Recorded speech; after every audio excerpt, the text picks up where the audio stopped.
Alhamdulillah wassalatu wassalam ala rasulillah wa ala alihi wa sahbihi wa mawalah. Amma ba'd, sifat berputus asa dari rahmat Allah subhanahu wa ta'ala bukanlah sifat orang yang beriman kepada Allah subhanahu wa ta'ala dan hari akhir. Ya. Oleh sebab itu Allah subhanahu wa ta'ala melarang kita sekalian untuk berputus asa dari rahmat Allah.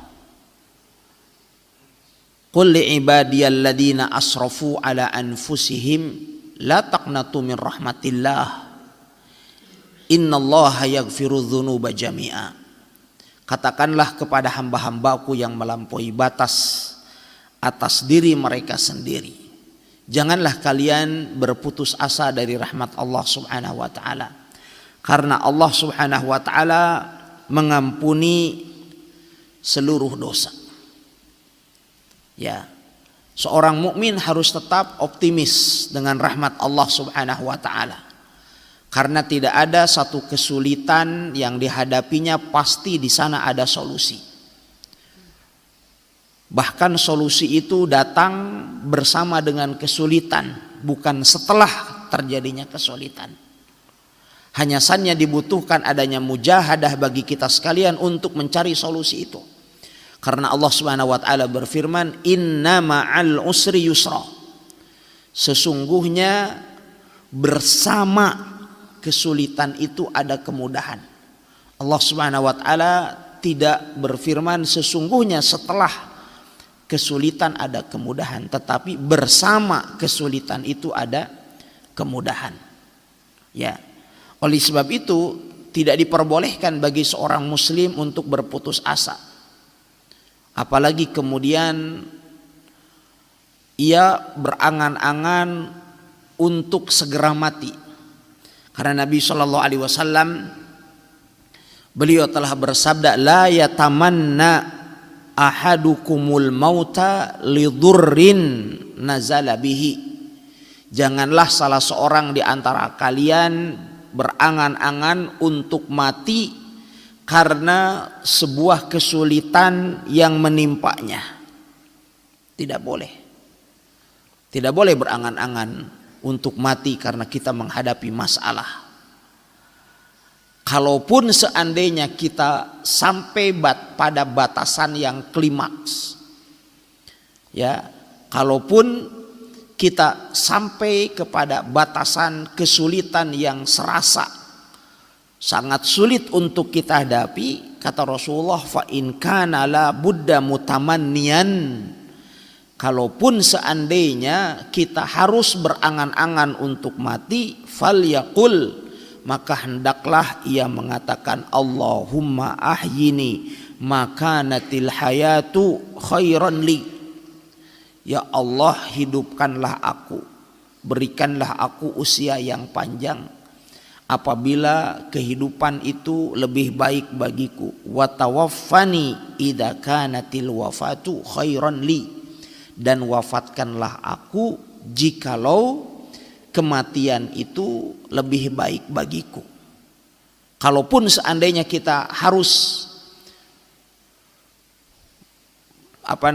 mengatakan hal itu, artinya kita sudah sampai kepada batasan, pada titik yang menganggap bahwa sangat sulit di dalam menghadapi kehidupan itu, maka kata Rasulullah, jangan berdoa meminta mati gitu, tapi berdoalah kepada Allah meminta kebaikan.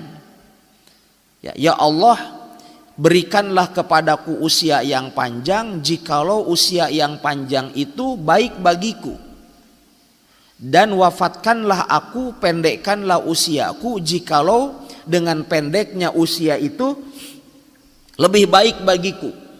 Jadi kalau begitu doanya ini doa minta kematian atau bukan? Bukan, tetapi berdoalah meminta kebaikan.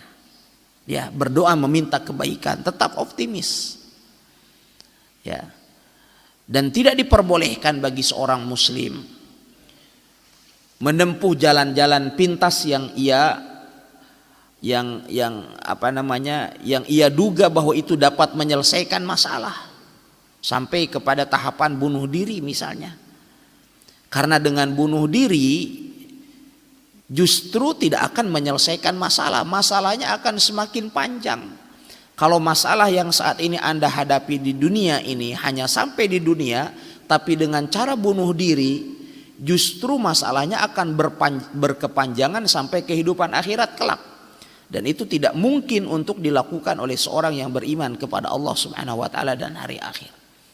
Karena Nabi Shallallahu alaihi wasallam beliau bersabda, ya, man qatala nafsahu bihadidatin fahadidatuhu fi yadihi yaja'u biha fi nari jahannam khalidan mukhalladan finnar.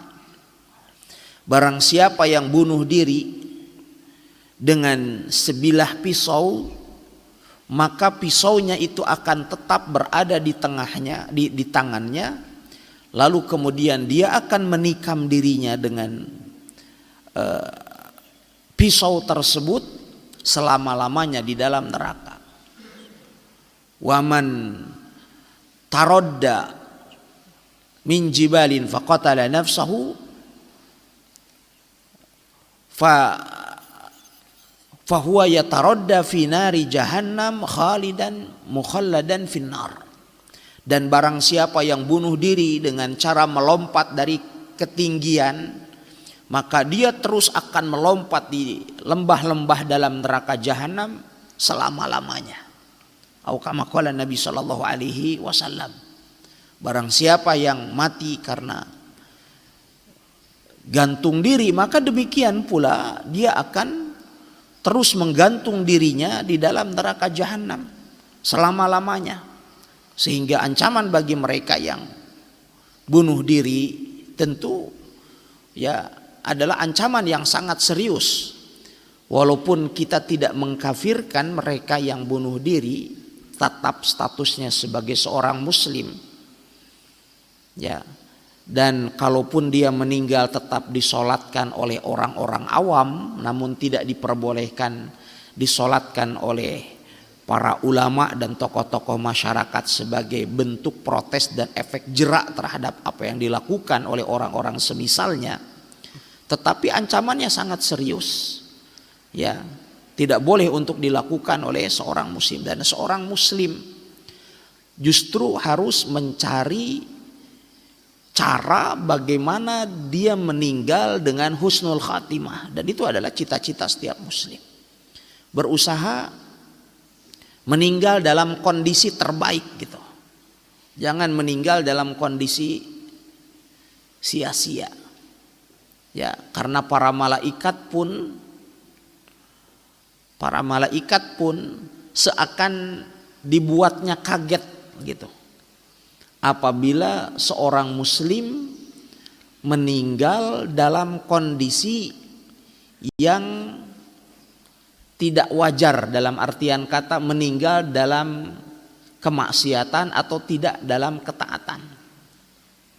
Oleh sebab itu para malaikat mengatakan kepada mereka yang meninggal berada di barisan orang-orang yang kafir di saat terjadi perang Badar, mereka mengatakan fima kuntum, kalian ini dalam keadaan apa meninggal gitu. Ya, oleh sebab itu kita berusaha untuk senantiasa taat kepada Allah Azza wa Jalla agar kita diwafatkan oleh Allah Azza wa Jalla dalam keadaan itu. Karena orang pada umumnya akan meninggal dunia pada kebiasaan yang selalu ia lakukan pada masa hidupnya. Wallahu ta'ala alam.